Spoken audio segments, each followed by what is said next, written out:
Welcome to branding number 6. This is developing the action plan. And you might be going, well, why do we need a plan? We need a brand, but do we really need a plan? Well, yes, you do. And here's why. It will help you secure funding for implementations. Many grants are not, and even foundations are not available if you don't have a plan in place. Secondly, it's a great way to get all of your local partnering organizations on the same page, pulling in the same direction, like you see here in Marion, Iowa. I mean, you will also see increased success when you have an often reviewed working plan. And I'm going to get into that often reviewed here in just a minute. And it keeps your efforts focused. So now, why should we do an action plan? Well, I'll give you one good reason. Strategic plans, for the most part, are dead. May they rest in peace. You know, there are some instances where they fit, but in this world of economic development, tourism, downtowns, or in business, no more strategic plans. These days, we have a much shorter attention span. We are doing more with far less time and less budget. And we are also living in a right now, cut to the chase world. So let me tell you, what is the difference between an action plan and a strategic plan? Well, a strategic plan is general in nature. They lack specifics or details. Strategies, goals, and objectives just say no. I mean, no, let's cut to the chase. They tend to be boring. They take too long to read. Nobody wants to read a 300-page plan that's got a bunch of crap. I call it crap in the back. You know, and how many plans do you have sitting on a shelf gathering dust? You know, so let's talk about action plans. They're concise. They're short, no more than 100 pages. We try to keep, when we do these, we try to keep them to like 70 to 80 pages. Every once in a while, we'll slip over that, but no more than 100 pages. They include how to implement every one of the items in it. And there's specific details. They are a to-do list plan, and that's what we want these days. They're fluid documents, and I'm going to get more into that. This is a working plan or a work plan. It sits on your desk, not a shelf. So let's go ahead and build an action plan. Now, every community or county or wherever you're marketing, whatever you're charged with working with, you should have a branding, development, and marketing action plan.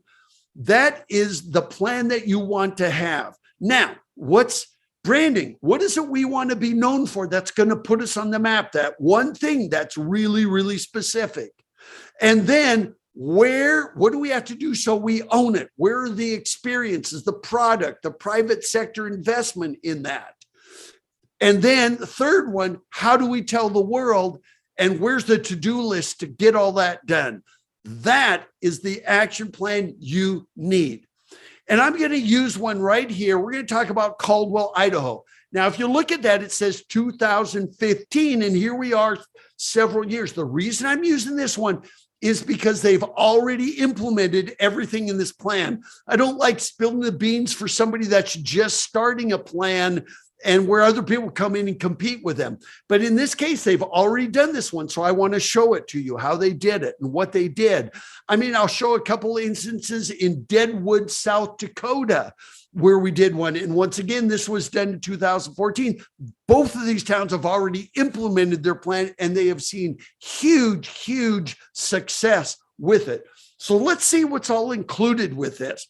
Always start with your outcome. What is it we want to accomplish? So if I go back to Alpina's plan right there in the beginning, here's what we want. Here's the goal. See, here's where your goals, strategies, objectives, they should take up like one paragraph. And then down below it, we did put in the 10 things you need to know about branding so that people understand this is not about logos and slogans. It's about the essence of who you are and how you want to be perceived by people. So there you go. Number 3 in this, no executive summary. How many of you read the executive summary and you never went beyond that? I mean, instead, you need to sell the vision.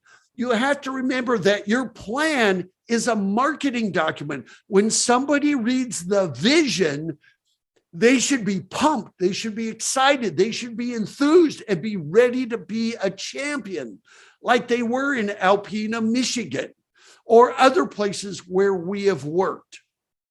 Number 4 in the list, put the brand promise front and center in the plan and make it concise. So if we go to Deadwood, and I'll just put theirs, we promise our guests a rip-roaring, so that's a key word in their plan, rip-roaring, fun-filled, good time every time they visit the stunning, historic Wild West town of Deadwood. Life of the party since 1876. And you can see sample ads like that one, or like this, that illustrate how they're going to promote their brand: desperado, bandit, mulatto, gunslinger, and outlaw. The top 5 professions in 1876. So that's what you need to do. Put that out there, and now we're going to sell it. Put the recommendations in chronological order. Remember, this is a to-do list. We did one for West Yellowstone, Montana. This is a pretty recent one. And in this case, notice their table of contents is their to-do list. And it says, here's what we're going to do and who's going to do it. Notice everybody plays a role. And this is what I mean by an action plan. So by putting your table of contents right there with the check boxes makes all the difference in the world. Cut to the chase. If we go back to Caldwell, we start with a preface, how this plan works. Here's our table of contents. And since we did there, we've actually done the boxes in those. In the case of Caldwell, we did our table of contents, and then we did the check boxes. But now you can just combine those. Once again, make it even shorter and more concise. And 2015, they've actually gone right down this list, and they check mark the boxes. And so number 6, you can copy the following plan format I'm going to show you.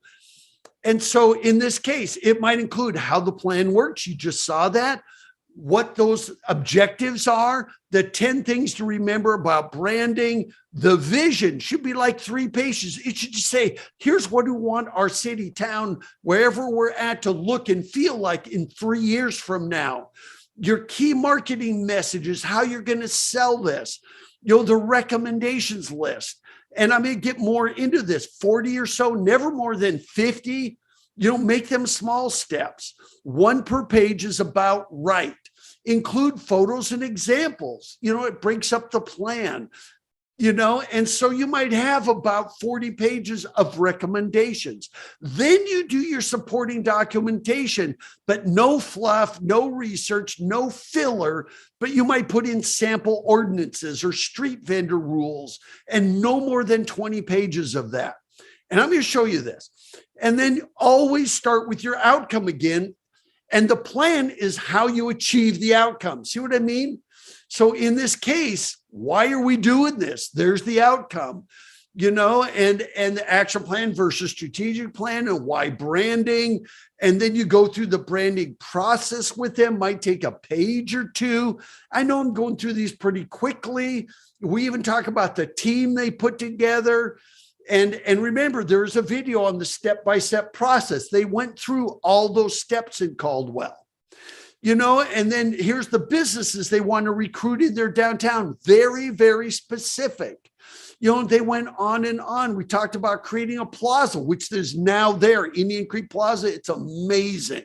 It's amazing. It has activities almost every day of the year there.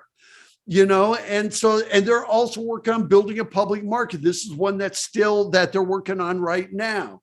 And then what they've done is they've sold you on the vision. They said, here's what we're positioning Caldwell, Idaho's premier gathering place with a focus on locally produced wines along the Sunny Slope Wine Trail, market fresh goods from farm to fork dining.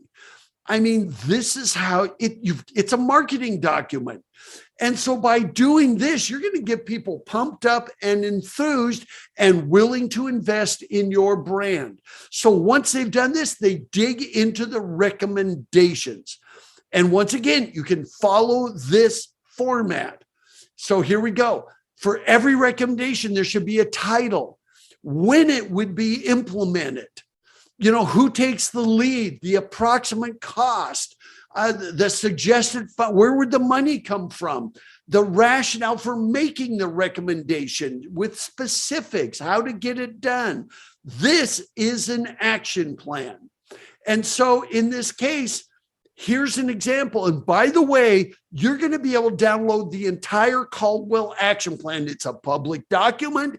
And you can say, wow, we want to emulate some of these. But here it is. This can do on one page, but there's that list right there on every recommendation. So here's the first one, form the brand leadership team in their case. And they went into more details on that one because that brand leadership team is so important. It's like 3 pages long. I actually broke my own rule on that one, but it was so important. And then we get into number 2 there, the brand leadership team. Once we get our brand going, now let's transition it over to a new team. And that one I did a couple of pages on. Then number 3, work with the city for startup funding. I mean, we just go, there's number 4 on the very next page. And so this is how you do it. You know what? We don't even get to logos and slogans until page 36. We don't want that to be the focus. And we even talked about trademarking it, who to contact, creating a downtown business improvement district, creating a style guide for them. These are all the things that make up a plan. And I know I'm going through this pretty quickly, but you'll be able to download the plan and you'll have it right there. You say, oh, we want, and you might even take recommendations right out of there and say, we want to include this one in our plan, like wayfinding or some other things that you might need. And so this is how you do this. This is what your plan should physically look like. There's 38. I didn't put every single page in here, but you can see what we're doing here with this. There's even their logos for Farm to Fork, certified Farm to Fork, where they are using locally produced goods or farm to fork. We talked about bringing in street musicians, and even we got into logo gear. Notice that's down there on page 94. So this is towards the end of the plan. And so all of these things are how you develop an action plan, not a strategic plan. And everybody plays a role. It's not just tourism, it's the city. It's downtown. It's everybody, the wineries, Kiwanis, Rotary, you name it. Then in the supporting documentation, we put examples of street performance permits that they use in Greenville, South Carolina. Or how to do sidewalk vendor applications. We use an example of Shreveport, Louisiana. That's in there. All of these things are in there. By the way, with your plan, don't go more than 3 years out. Nobody wants to see, you could do a 20-year plan, and you might have 1 or 2 items that are going to go out 5 or 10 years, like that big public market in Caldwell that they're working on now. But you generally want a plan that goes out 2 or 3 years. When you get beyond 2 years, you know what happens is your plan is sitting on a shelf because people change. And I'd rather see you do a shorter, less expensive plan and then add to it every couple of years. You can update it once a year. Remember, it's a fluid document. And you might do an action plan retreat. You invite your partnering organizations, feed them, give them beer, wine, whatever it takes. And you sit down and go back to your list of goals. Where did you succeed? Where did we fail? What can we do different? So you're going to go back and you may add one or take one away. When we do plans, we always give you the actual Adobe InDesign or whatever. So you might say, well, let's take this one. We're going to move it down here. We're going to add one to it. And so at the end of the day, every plan is going to have everything for the brand leadership team to do this, economic development. This one's for the Tri-Cities, which is a umbrella brand. You'll visit Tri-Cities has their list. Everybody has their list, and bring them together and update that list. How did you do? How are you doing? And then number 12, if you achieved all those goals, then start a new list. That's why I say go 2 years, 3 years max, and then redo it. And then share the plan with your city councils or counties, state, provinces, downtowns, tourism, economic development, Kiwanis, Rotary, garden clubs, anybody who can play a role for you, local marketers, schools, enthusiasts. I mean, you name it, business associations, young professionals, chambers of commerce, you name it. Share your plan. This is how you get everybody on there. And if they all read that vision, they're going to be sold. And that is so important in this. And so in the end, you will see big success when you can get your teams on the same page, pulling in the same direction with an action plan. And so this plan is there for you to download and say, wow, we can take things right out of this. You know what? And I'm okay with that, even though we wrote that plan, but that's okay. I don't mind sharing that with you and finding out. I just don't want you to do this if you're right next door to Caldwell, because that's their brand. But if you're across the country, up in Canada, a whole nother market area, go for it. Remember, your brand only needs to be unique within the area that you represent, those major market areas. And next up on the list is Branding 7, Branding Bloopers and Blunders.